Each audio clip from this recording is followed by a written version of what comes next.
What is it about music that just stirs our soul? Have you ever wondered why for countless years and centuries music has connected people? What is it about the song or the instrumentation or a melody or a harmony that for some reason at some point in time we hear it and we are time traveling backwards to the first date or the first kiss or the first breakup or the time we met or when we lived here or there and when this was going on in the world that we can remember by 2 words of a song? What is it about that? We hear songs that make us sad, songs that make us happy, songs that unite us, songs that fire us up to actually think we can change things, songs that might so much just make us be reflective.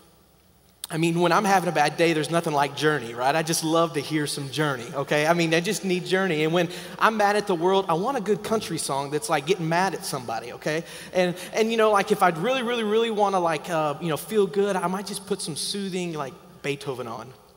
Many of you who listen to me, you're like, you don't listen to Beethoven. You'd be surprised what's on my iPod. You know, you can tell a lot about someone by what's on their iPod or what CDs they have. And I remember the first time I bought my first tape. Some of you don't know that there used to be these things called Walkmans. And with Walkman, you would get a tape and put it in and hit play. And it was really cool. My first tape was Boys to Men, Motown Philly. Has anyone even heard of them or know that album? Oh, I'm among friends. This is great. This is a great day. Oh, man, Boys to Men. Oh, yes. And then all of a sudden, my yellow Walkman wasn't cool anymore. So I had to get this circular thing with a hole in it. I was like, okay, it looks like a donut. It's got to be good. And it was a CD player. And so now it was a Walkman, but a CD player. And my first CD, I think it was Top Gun. I don't know. I was just, Highway to the Danger Zone was just constantly bumping in my car. And then all of a sudden the CD became irrelevant and this thing called an iPod. And I remember I bought the first one and it was so big. And I had this click wheel, and now I had like 2 million songs at my fingertips, it seemed like.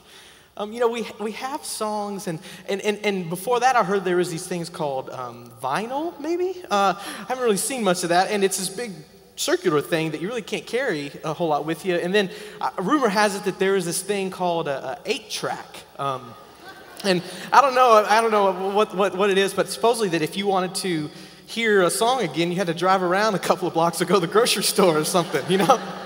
We are deeply connected to music. Many of you will listen to an artist during a certain period of your life or during a time, and you'll just wear out the CD. You'll just listen to it over and over and over again because you're like, this is my song, like, yeah. Or you'll go to a concert, and I love people watching at concerts. I just went to a concert. I got to go see Brian McKnight, who, in my opinion, is the best R&B singer in the history of the planet. And I got to go see him, and I was just in awe. But I was looking around at all the people, and I was like, wow, how did they all get here? Like, wow, and you, and it's something about unites us. But then, you know, we're all this diversified audience, and then everybody together will sing I Got Friends in Low Places, and you become best friends overnight at a concert. And music has that power. It just does. I remember the first time I listened to James Taylor. I remember my dad was watching a DVD, and I came in the room, and I was like, hey, who's the old guy? And he's just like, son, language like that in my house is not permitted. This is James Taylor, the greatest folk rock artist on the globe. I was like, cool. And then I started listening. He said, look at the guitar he has. He said, that guitar, that's an Olsen guitar. It's a $10,000 guitar. There's like a 2-year wait to get those guitars. That's a big deal. I was like, okay, got me interested now. So I sat and listened, and the guy played guitar as if he had 4 hands.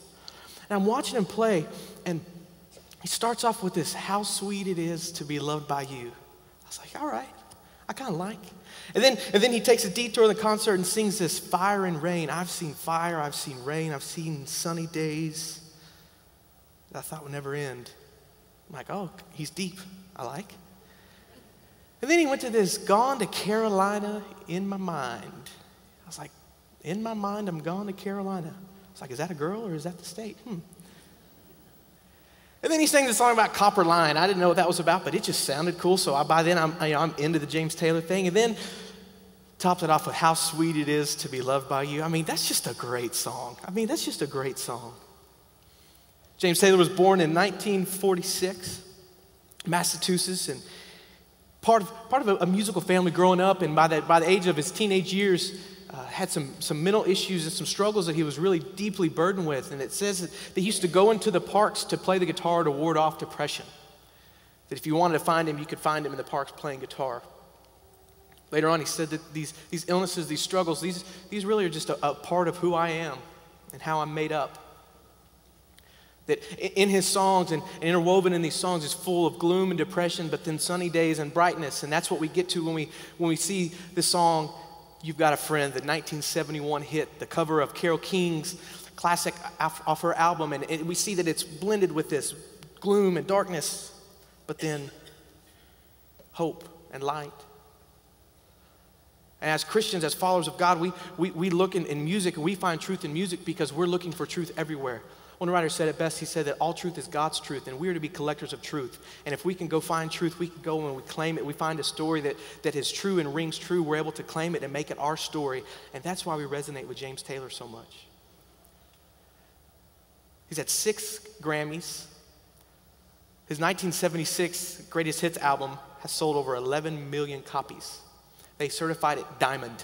They were just like, here, we've got gold, platinum, and James Taylor. Diamond, 11 million copies.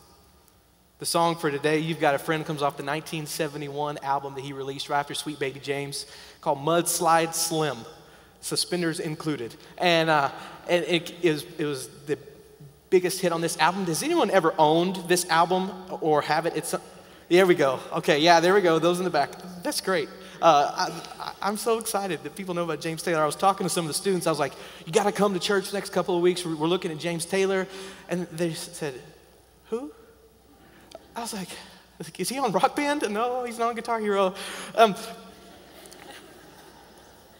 as we'll see over the next couple of weeks, these songs really, really resonate with us. You know, James Taylor is one of the guys that you can just put the CD in or disc or 8-track, whatever it might be, and hit play, and it's good. I love artists like that. One-hit wonders, not so much. You just listen to it. As we turn to Psalm 41 today, it's such an exciting way to start off a series. It's full of hope and happiness, right? We are in the middle of the last book of the first book of the Psalter, so it's split into 3. That's how the Psalms are divided, and really it's a collection of songs. Most of these Psalms were sung, and so it's very appropriate that we look at the music of today and really this music back of yesteryear. And we see that in verse 1 through 3 that David here, he starts off like any other psalm, and he's a plea for mercy, a plea for God's presence. And we get to verse 4, he's asking for forgiveness. Around verse 5 and 6, he starts to get to the heart of this psalm. This is a psalm that's attributed to David's illness and sickness. Here the writer is on his deathbed, so to speak, and enemies and friends are deserting him. It's full of gloom and loneliness and despair and all sorts of happy stuff. Here he is saying that my enemies, they speak malice about me. They slander my name. They talk about me. They wish my death would speed up. And then he says, my friend who I shared bread with, he lifts up his heel to me. It's like he's going in for the kill. He's going in to put his foot on my neck. So we feel this isolation and loneliness and despair. You know, I think that loneliness is like the big elephant in the back corner of church. We don't want to talk about it. And I think the reason we don't want to talk about it is because we really don't have a good answer for it. Because we share something in common today. That you and I, we've either been there or we're walking through this loneliness, this Psalm 41 right now, or we will one day. And so what do we do? What do we do with that? I look back over my life, the many years that I've lived, big leather-bound books. No. Kindergarten was probably one of the loneliest days of my life. Much more lonely for my mother, very exciting for my father. But, you know, I had it all together, okay? I had my schedule and I had my routine. Like, I was set, and then kindergarten came. I was like, what's going on here? And now I'm going into this, like, stale, smelling like sour Kool-Aid, mushed graham crackers, and 5-year-old boy thing. And this teacher tells me when I have to nap. I kind of like my own schedule. But it was very, very lonely. I felt like Forrest Gump when I was getting on the bus, like all these seats are taken, you know, and there's plenty of seats. I thought I was the smelly kid before we even went to school. And then I went to middle school. That was a pretty scary feeling because now they had like big lockers instead of small lockers. And they had a schedule and you could be late to class and they had tardy and detention. And I remember it was a lonely feeling walking up to this middle school with all these big kids. Maybe not as lonely as my first middle school dance. If you know what I'm talking about. It was great. We had guys, girls, and then the Red Sea of awkwardness. All right? I mean, I was praying to Moses, please come part the sea. Jesus, come back now so we don't have to dance. And then the Titanic came on, so we're like, okay, I don't know you, but this is great. Do not get close to me. I have no rhythm. Can I dance up here? Okay, I don't know. All right. It's okay. So that was a lonely time because I didn't want to dance, and I was short and round. I didn't want to get with the tall people, and it was weird. And then I got my first job, and somehow, I don't know how I got this, but I was working at Beltline Station, and it was batting games and golf and go-karts. And I was the go-kart guy, and I had to go out there in the heat by myself. Listen to what my job was. Teenagers are coming in with go-karts, and I'm supposed to go, stop. Please stop. It is time to pull in. Please stop. Really? I think that's where I developed my cat-like reflexes. And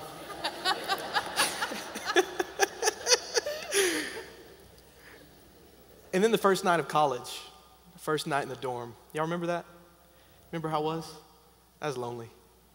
It was quite lonely. I'm sitting there going, all right, and who are you?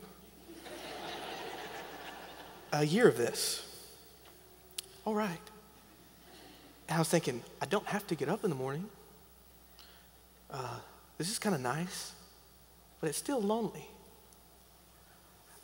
Then the first breakup, like the real breakup, not the kindergarten crush. I mean the real one, the one that was hurt and pain.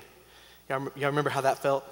Oh man, it was like someone just came in and ripped your insides out. It was just like, really? I shouldn't feel this way. This is horrible. The thoughts of, I'm going to be single for the rest of my life. I'm calling up monasteries. Hey, you got any openings? I'd love to be a monk. This is great. You feel that loneliness and that pain. It's like, oh, man, it shouldn't be like that.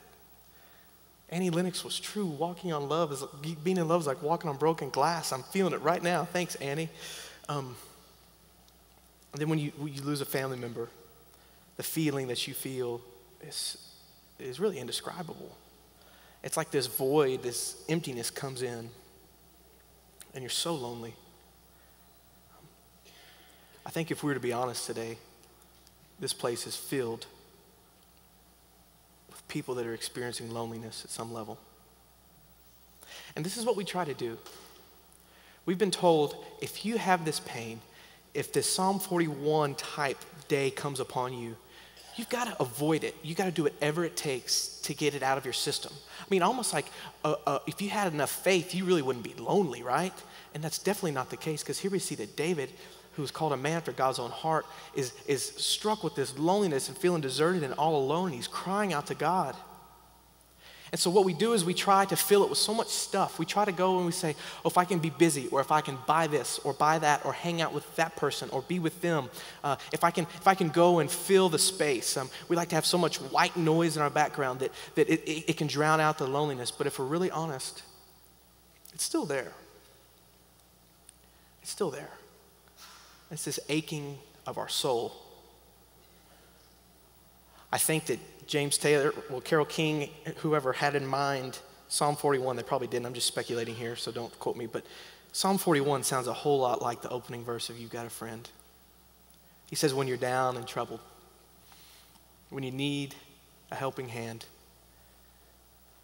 when nothing is working out right. My friends deserted me, the one I shared bread with. The enemies want me to die quicker. And he says, people can be so cold. They'll hurt you. They'll desert you. They'll even steal your soul if you let them. Maybe that's why we resonate with this song so much. Because we've been there, or we might be there right now. It's interesting that when we get to verse 9 in the psalm, this language about my friend who I shared bread with has deserted me. Some of the rabbis say that Jesus had this in mind in John chapter 13 when he was in the upper room about to be betrayed by Judas. That this idea of my own friend who we shared bread with, this intimate form of relationship, deserted me. Luckily, the song doesn't stop there, otherwise we'd all be like, all right, good day to go home and take a nap. You just call out my name, and wherever I am, I'll come running to see you again. Winter, spring, summer, or fall, all you've got to do is call, and I'll be there. Wait for it. You've got a friend. Oh, finally. You see, in the psalm, it doesn't stay with the gloom and the dreary, because finally David goes, oh, I just remembered. Verse 10, you are pleased with me. That you are pleased with me, despite the way everything's going, despite how it all looks, despite what's happening, you are pleased with me, and I need to hear that, and I need to let that come and resonate in my soul, that you are pleased with me, and in my integrity, you are upholding me. Yeah.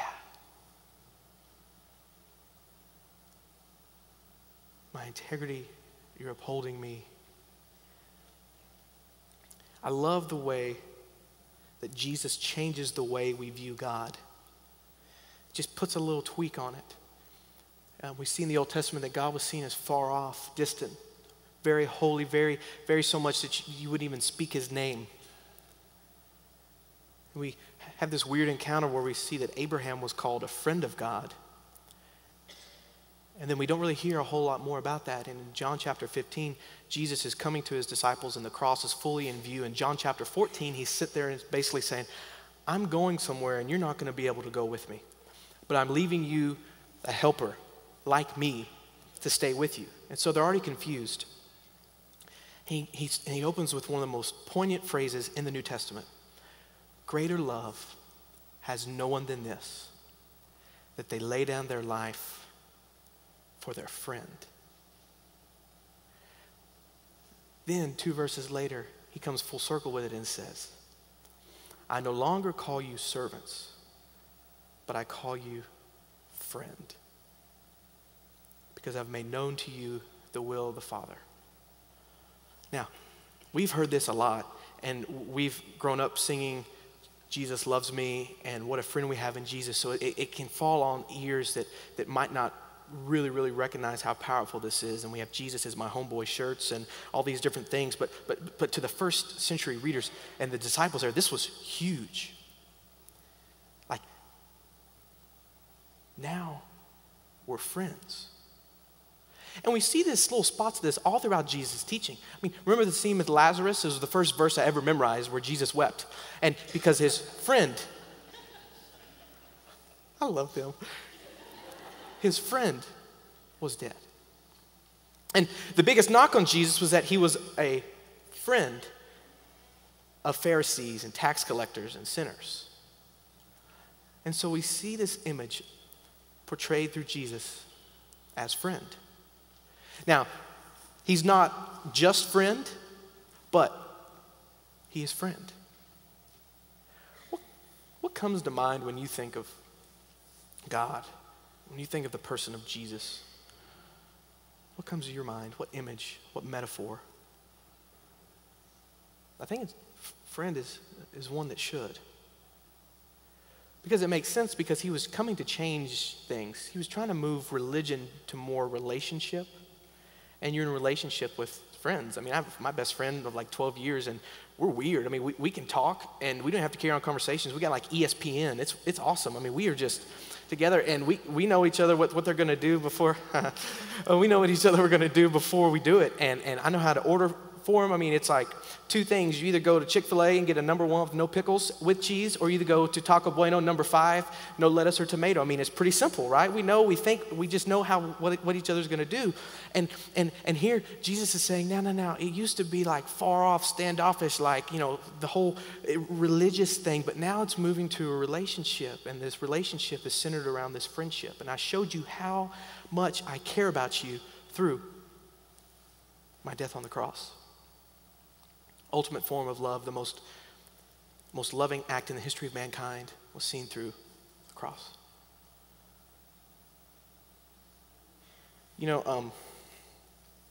I wish I could give you like 3 steps to rid you of loneliness. But I can't.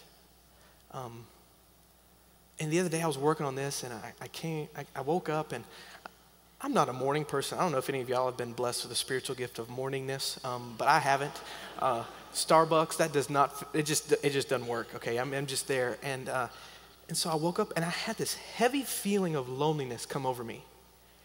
And it was extremely weird. It was extremely out of left field because, man, I'm Mr. People person, and I want to get lonely. Let's go hang out, and yeah, loneliness. No, that's for introverts, man. What are you talking about? And it came over me, and it was almost crippling. Have you ever felt that before? It's just like, oh man. It's like, what do I do with this?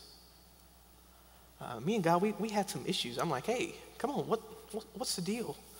And I don't know how, but I was directed to this book on my shelf, Reaching Out by Henry Nouwen. And I opened it up, and the first chapter was turning loneliness into solitude. I was like, speak, Lord, your servant is listening. And we went into this section about how that loneliness can fuel the flames of solitude in such a way that through this process of being still and silent, we can develop and cultivate this relationship with Jesus like no other. One writer says that the only way to develop intimacy with our Maker is through silence and solitude. The only way. And so I just sat and said, God, you're going to have to help me here. I need one of those Solitude for Dummies books to come along here. But I'm supposed to take my loneliness and somehow give it to you. Don't really know what that means. And I kid you not, the tenderness and presence and compassion of Christ came upon me in such a way, speaking words like, I'm proud of you. You're accepted. I began a good work in you. I'm going to finish it. It's up to me. And I can tell you that through that experience, I really felt like I had a friend right there. Circumstances hadn't changed, but my friend came on the scene and changed everything. And so I can't begin to identify at all with some of your hurts and pains and what you might come home to or what tomorrow might bring. All I can tell you is this. There is a friend that sticks closer than a brother. There is a relationship that is unconditional, that is accepting, that is inviting, that is not circumstantial. There is a love that you will never be able to separate from, and that nothing can separate you from. And I think we really, really resonate with that. That's what we're looking for. So this week I learned that my iPhone has a power button, and I've been turning it off. I started to realize that my thumb was getting a little sore. So that was a sign that I've been doing a little too much, and I turned it off. And it is so quiet with your cell phone off. It's crazy. Some of you, your kids have been telling you, my iPod does not have an off button. Oh, yes, it does. And all the noise, and it was just quiet. I didn't have to check email. People couldn't get a hold of me. I'm like, this is way cool. I'm not answering your phone call. I don't even know if you're calling me. This is great. But the silence came in, and it was so powerful. So powerful. And so my hope is that as we wrestle through loneliness, that we would start to have questions and continue to have questions, because I really don't think there's an answer. But for me, this is a step in the right direction. There's a line in the song that we're about to sing, or the band is about to sing, I'm not singing today at all, that says this: ain't it good to know that you've got a friend? It's my favorite line. It's at the end. You'll see it here in a sec. But ain't it good to know that you have a friend?